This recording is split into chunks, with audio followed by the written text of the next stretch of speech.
So, not the ideal start to life in the Premier League, but things will get easier, won't they? Who have we got today then? Oh, just Liverpool and Manchester United. Eek.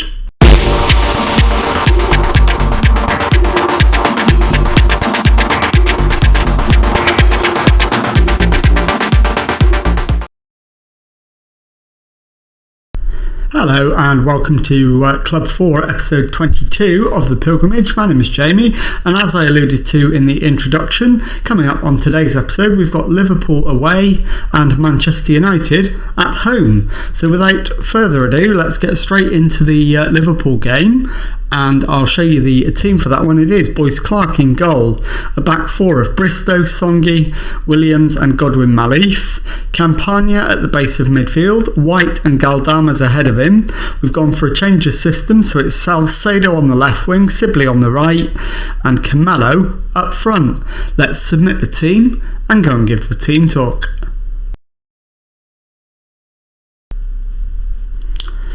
Okay, the assistant is recommending pick up where you left off last time out. Definitely disagree with him this time. I am going to outstretch the arms and say nobody expects us to get a result. Go out there and enjoy playing without any pressure. I expect us to get hammered. Anything less than that is a bonus. So go in the tunnel. I'm going to say next game is the only one that matters.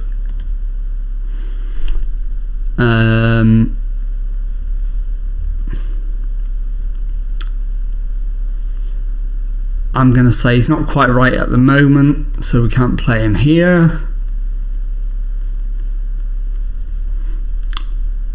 I've made a couple of things to keep things fresh, but that's all. And there we go, that's the interviews done and we're into the match. Can we survive the first 15 minutes without incident? That's the first test. And we're just over halfway to doing that already. And we've got as far as almost 15 minutes. There we go, we're over the 15-minute mark. Yet to see a highlight. And interestingly, Liverpool have matched us up formation-wise. So I don't think that's a compliment to Reading somehow. Liverpool clearly having the better of the game so far, but it's Reading with the ball at the moment. Salcedo's giving it away though, which you really don't want to be doing against Liverpool. You might not see it again for quite some while. Boyce Clark's made an absolutely brilliant save there. He's conceded a corner, but it's better than a goal. And it's Vieira with the corner. It's headed away. Salcedo brings it clear. Drifts over to the left. Goes all the way to the left wing, in fact. Plays it back to Sibley, who rounds his man and wins a corner. So we've managed to get a corner. It'll be an in-swinger from Campagna. Campagna's corner is cleared to halfway, and that highlight comes to an end. We've made it to half an hour without conceding, which is better than I thought we would do. Can we get to half time at 0-0? There are a couple of players who are having really poor games, so they will be very much in my thoughts for a half-time substitution, despite the fact it's 0-0. And there's only one added minute, so we should go in at 0-0. And that is seconds away from being confirmed. There we go. Liverpool 0, Reading 0 at half-time. So let's go into the dressing room. Give the lads some words of encouragement. Exactly the same talk we gave them at the start. No one's expecting anything. And let's send them out. Let's get some fresh legs on.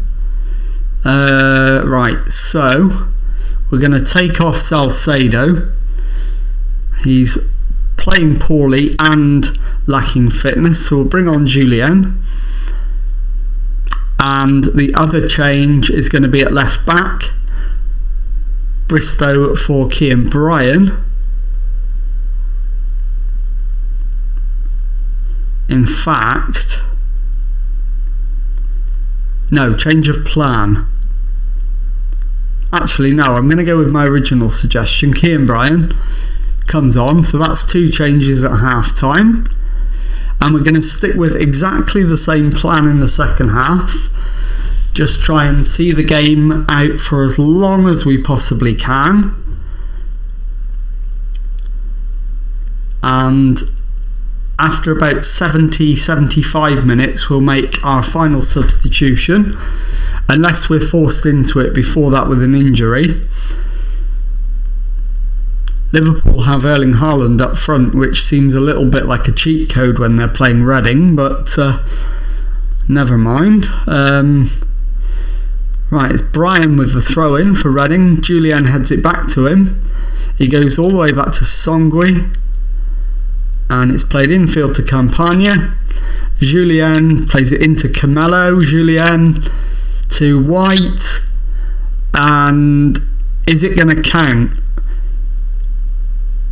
It might not. It's Liverpool 0, Reading 1 at the moment, and the goal is awarded. We have the lead. So how tight is this offside? I don't think it's that tight, if I'm honest. Certainly not as tight as I thought it was on the original. He's comfortably onside. And White has given us a lead. It's 1-0. So the question is what we do now. I think the answer to that is nothing. And we take Galdames off about now, I think. Galdames for Gideon Young, I think. And just as we do that, Erling Haaland has levelled it for Liverpool.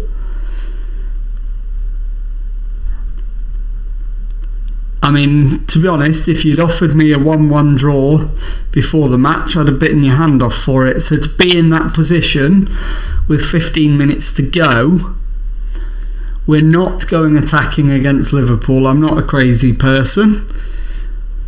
But equally, we're not going more defensive either. We're going to stick with what's worked for the first 85 minutes. And if we can pick up our first point of the season in this game, that will be an incredible bonus. We're only moments away from doing exactly that, but we've got a corner to defend, and we haven't managed to do it. Joe Gomez has stolen the points for Liverpool. So at this point, we may as well go attacking and encourage. It's 4 added minutes to try and get an equaliser. And it doesn't look like it's coming, and it doesn't. It ends Liverpool 2, Reading 1, which again is not a bad result in isolation. I mean, the XG story tells you Liverpool were comfortable, but there you go. Liverpool 2, Reading 1, the full-time score. I'll see you in a moment for the second match of the episode. So after late heartbreak at Anfield against Liverpool, we now face a home game with Manchester United. And the team for that one is Boyce Clark in goal, the back four of Bristow, Welsh, Williams and Godwin Malif. Campagna at the base of midfield, Galdames and Young ahead of him, Salcedo on the left wing, Martin on the right, Camelo up front. Let's submit the team and go and give a team talk. Okay, I'm going to go with the assistant on this one. Nobody expects us to get a result. Go out there and enjoy playing without any pressure. So we'll pump the fists with, in fact, it won't let us pump the fists. We'll outstretch the arms and go with that one. So let's go into the tunnel and do the tunnel interview. It's football, injuries happen. So it's a challenge for all of us to get on without Louis Sibley. Williams has been really impressive of late. What are you expecting from him? We've been indebted to him recently, and once again our chances will be greatly improved if he plays well.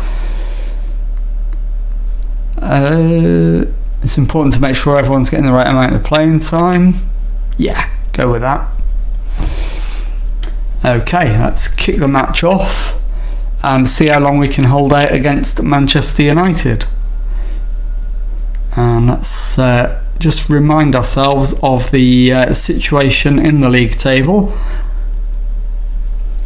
And it's a Manchester United highlight. Bruno Fernandes to Kimmich, who launches it long. Welsh is there to mop up. Boyce Clark launches it for Reading. We don't manage to hold on to it. Mbappe gives it to Mariba. Salah to Salisu. Kimmich to Rice. Wan-Bissaka to Sancho into Fernandes. Sancho plays it down the right wing for Bruno Fernandes, who crosses. Welsh eventually gets it clear. Camelo plays it through for Martin to the right wing. Martin's ball through. Camelo's onto it, and Camelo has put it in the back of the net, and it does count. It's Reading 1, Manchester United 0. I'm sure it's going to count, and it does. It is 1-0. So we've once again taken the lead against one of the Premier League giants. Can we this time hold on? That's the question. There's only 11 minutes gone, so it's an awfully long time to hold on to a 1-0 lead. Campagna back to Williams, to Welsh, to Campagna, to Welsh. Plays it back to Boyce Clark, who goes left to Bristow. Bristow plays it down the line for Salcedo. Infield to Bristow. Galdames, I think, has been brought down. And we may be about to have the opportunity to go 2-0 up. It is going to VAR for a review. The penalty is given. And it is, I'm not sure who the penalty taker is. It's Camelo, and he does slot it away for 2-0. So it's Reading 2, Manchester United 0. I don't necessarily agree that they'll have a lot of work on to save the game. I still am not convinced that they won't come back from this. It's just too early in the game to say that we're home and dry. We're not. We'll keep doing what we're doing for now. We won't make any changes for as long as we possibly can. We'll keep the formation, the mentality and the personnel exactly as they are, and try and see the game through for as long as possible. If we can get to half-time at 2-0, we've got a chance. If we don't get to half-time at 2-0, it ain't happening. So we're into the last 6 or so minutes of the first half, and it's now a corner to Reading. Martin with the corner. Salisu heads clear. Fernandes will get there to bring it over halfway, and he finds Mbappe. Mbappe is in and chips the keeper, so we haven't made the half-time whistle, and it is 2-1. That's going to count. So we go into the dressing room. We'll give the lads some words of encouragement. Nobody's expecting anything, so can we outstretch the arms with that? We can. And let's start the second half. Stick to the original plan of no changes at half time, and see how long we can hold out for. We are still winning, but there is an awfully long time to go, and it's a free kick to Manchester United, and Fernandes is on it, and he's hit the outside of the post with that one. So we came perilously close to conceding an equaliser. I think Salcedo is going to be the first player replaced, and we will bring on Julian, and Josh Martin is going to be just behind him in terms of getting replaced, and he will be replaced by Yaku Mete, and we will wait now for the final replacement. I'm not sure yet who that's going to be. In terms of performance, Galdames, but in terms of fitness, any one of about 7 or 8 of them. It's looking more and more likely that it's going to be Young. And if we can just hold off for a couple more minutes. Campagna with the ball in, doesn't reach Young with it. It's played back to Salah. We've forced them back to Rice. Kimmich to Sancho. Kimmich plays it over the top. Campagna intercepts, but we've lost it again. Sanchez plays it through. Mbappe's in, but it's a great save from Boyce Clark. And I'm going to go Galdames for the final change. And we'll bring on Harvey White. With 7 minutes left, there's a review for a penalty, and it is given. I'm not sure what it was for, but Manchester United have a penalty and a chance to equalise. Bruno Fernandes with it, but he's ballooned it over the crossbar. So we still hold the lead with 6 minutes left. And in the last couple of minutes, I'm going to go very defensive and try and just hold out. And we're seconds away from a famous victory over Manchester United. We've only gone and done it. It ends Reading 2, Manchester United 1. I'll be back in a moment to show you what that's done to the league table and to tell you what's coming up on the next episode. Okay, time now to take a look at the Premier League table, and as you can see, with 4 games gone, we're on 3 points and sit 14th in the table. So let's take a look now at what's coming up on the next episode. And I'm going to bring you back in relatively short order. I'm just going to play the West Ham game off camera, and I'm going to bring you back for back-to-back home matches against Manchester City and Burnley. So if you've enjoyed that, please leave a nice thumbs up on there for me. Subscribe to the channel for Monday to Friday Football Manager videos. Thank you very much indeed for watching, and goodbye.